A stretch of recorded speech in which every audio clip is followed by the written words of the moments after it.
Oke, selamat datang. Hari ini kita akan mengupas tuntas salah satu babak paling menentukan dalam sejarah, yaitu fitnah pertama. Ini adalah kisah tentang bagaimana sebuah komunitas yang tadinya satu dan utuh bisa pecah dan terlibat dalam perang saudara. Peristiwa inilah yang melahirkan perpecahan paling awal dalam Islam. Yuk kita telusuri bareng-bareng gimana semua ini bisa terjadi. Pertanyaannya kelihatannya simpel ya. Gimana suksesi yang damai bisa jadi perang saudara? Tapi jawabannya, wah, itu yang rumit. Pembahasan kali ini akan membantu kita melewati serangkaian peristiwa yang mengubah persaudaraan jadi konflik besar. Oke, mari kita mulai. Nah, cerita kita ini berpusat di sekitar 4 penerus langsung Nabi Muhammad. Kita mulai dari Abu Bakar, sang pemersatu. Lalu ada Umar, arsitek di balik ekspansi besar. Kemudian Utsman, yang dikenal lembut hati. Dan terakhir, Ali, sang cendekiawan. Masing-masing punya gaya kepemimpinan yang unik, dan era mereka inilah yang menjadi panggung untuk semua yang terjadi selanjutnya. Jadi gimana sih semua ini bisa mulai? Sumber ini ngajak kita balik ke momen transisi kekuasaan yang pertama, yaitu suksesi Abu Bakar.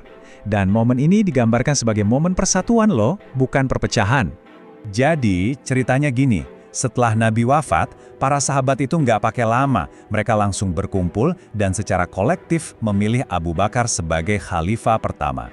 Keputusan ini, katanya, didasarkan pada kerendahan hati beliau dan juga fakta bahwa Nabi sendiri pernah memilihnya untuk memimpin sholat. Ini dianggap sebagai sebuah tanda kehormatan yang sangat besar. Nah, ini nih yang menarik banget. Sumber ini menggunakan peristiwa ini untuk ibaratnya langsung menepis klaim bahwa ada perebutan kekuasaan. Ditekankan banget soal konsensus komunitas waktu itu, termasuk fakta bahwa Ali sendiri juga memberikan bayatnya tanpa menunda-nunda. Oke, setelah masa pemerintahan Abu Bakar yang relatif damai, tongkat estafet kepemimpinan beralih ke Umar bin Khattab. Sosok yang menurut sumber ini, kekuatannya itu ibarat benteng yang menahan datangnya kekacauan. Narasumber membandingkan sifat lembut Abu Bakar dengan kehadiran Umar yang luar biasa tangguh. Seperti yang bisa kita lihat di sini, kekuatan Umar digambarkan begitu besar, sampai-sampai ada ungkapan yang bilang, setan pun akan lari darinya. Dan kutipan ini benar-benar merangkum metafora utama dari sumber ini kan, Umar itu diibaratkan sebagai gerbang yang menahan konflik internal. Dan kematiannya akan membuka gerbang itu lebar-lebar. Sumber ini merinci gimana dendam pribadi ini yang terus-menerus dipanasi oleh bisikan konspirasi akhirnya meledak jadi sebuah pembunuhan yang direncanakan dengan sangat matang. Sebuah tindakan yang menghancurkan rasa aman komunitas dan menjerumuskan mereka ke dalam ketidakpastian. Sekarang kita masuk ke babak berikutnya, Khalifah Utsman. Sifatnya yang lembut dan pemalu, menurut penjelasan sumber ini, justru menjadi sebuah celah yang dieksploitasi oleh pihak-pihak yang ingin menabur perselisihan. Dan disinilah narasi kita memperkenalkan tokoh antagonis utamanya, Abdullah bin Sabah. Dia melihat gerbang kokoh yang tadinya dijaga Umar, sekarang digantikan oleh kepemimpinan Utsman yang jauh lebih lembut. Kesempatan emas buat dia. Strategi bin Sabah ini cerdik banget. Pertama, di Madinah, dia coba sebarkan isu nepotisme buat menjatuhkan nama Utsman. Tapi gagal, karena orang sana kenal betul siapa Utsman. Jadi, dia ganti target.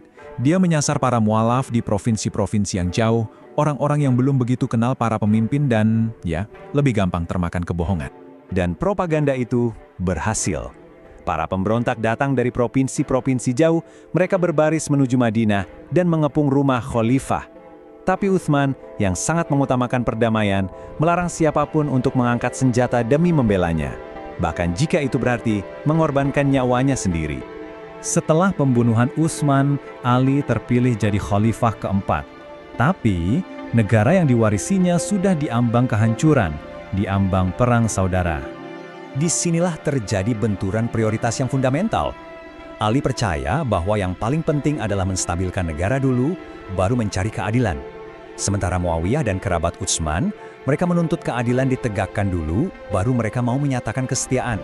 Dan di tengah situasi yang sudah tegang ini, coba tebak siapa yang muncul lagi. Ya, Abdullah bin Sabah. Dia mengeksploitasi ketegangan ini dengan mengirim pesan-pesan palsu ke kedua kubu, bikin seolah-olah masing-masing pihak akan menyerang. Dengan cara ini, konflik bersenjata yang tadinya masih bisa dihindari, jadi tak terelakkan. Inilah yang akhirnya memicu pertempuran Siffin. Dan saat pasukan Ali sebenarnya sudah di atas angin, hampir menang, terjadilah satu momen penting. Satu momen yang akan memecah belah pasukannya untuk selamanya. Ajakan untuk berarbitrase ini langsung membelah pengikut Ali. Dengan sangat enggan, Ali akhirnya setuju. Tapi nasi sudah menjadi bubur, kerusakan sudah terjadi, dan perpecahan permanen pun tercipta. Kelompok pertama yang lahir dari perpecahan ini adalah Khawarij, yang artinya orang-orang yang keluar. Mereka ini kaum Puritan yang percaya bahwa hanya Tuhan yang berhak menghakimi. Buat mereka, menyetujui arbitrase manusia adalah sebuah dosa. Mereka melihat kompromi politik Ali sebagai pengkhianatan agama, bahkan sampai mengkafirkannya, dan mereka pun keluar barisannya. Dan kelompok kedua adalah mereka yang tetap setia. Nah, pada titik ini, istilah Syiah itu artinya cuma satu, partisan politik yang tetap solid bersama Ali. Sumber ini menekankan bahwa awalnya ini murni label politik, belum ideologis. Faksi Khawarij yang baru terbentuk ini percaya bahwa Ali, Muawiyah, dan penasihatnya Amr bin Al-As semuanya korup dan bertanggung jawab atas semua kekacauan yang terjadi. Mereka pun merencanakan untuk membunuh ketiganya dalam satu serangan terkoordinasi. Rencana itu gagal untuk Muawiyah dan Amr, tapi pembunuh yang dikirim untuk Ali berhasil. Dan disinilah letak ironi tragisnya. Pembunuhnya adalah orang yang dulu pernah dikirim oleh Khalifah Umar untuk mengajarkan Al-Quran. Sumber ini menyimpulkan dengan menjelaskan bagaimana Abdullah bin Sabah memanfaatkan kekosongan dan duka setelah pembunuhan Ali. Ia mengambil faksi politik Syiah, para partisan itu, dan mengubahnya menjadi sebuah gerakan ideologis. Dia mulai memasukkan doktrin-doktrin baru, seperti gagasan bahwa para khalifah sebelumnya adalah perampas kekuasaan, dan dengan begitu mengubah perselisihan politik menjadi perpecahan teologis yang sulit untuk didamaikan. Jadi, inilah poin krusial dari narasi ini. Apa yang berawal sebagai serangkaian peristiwa politik, pembunuhan, pemberontakan, kompromi, secara bertahap ditafsirkan ulang. Seiring berjalannya waktu, perpecahan ini mengeras dari yang tadinya cuma aliansi politik menjadi identitas keagamaan yang berbeda. Sebuah warisan yang bertahan hingga hari ini dan terus membentuk dunia kita.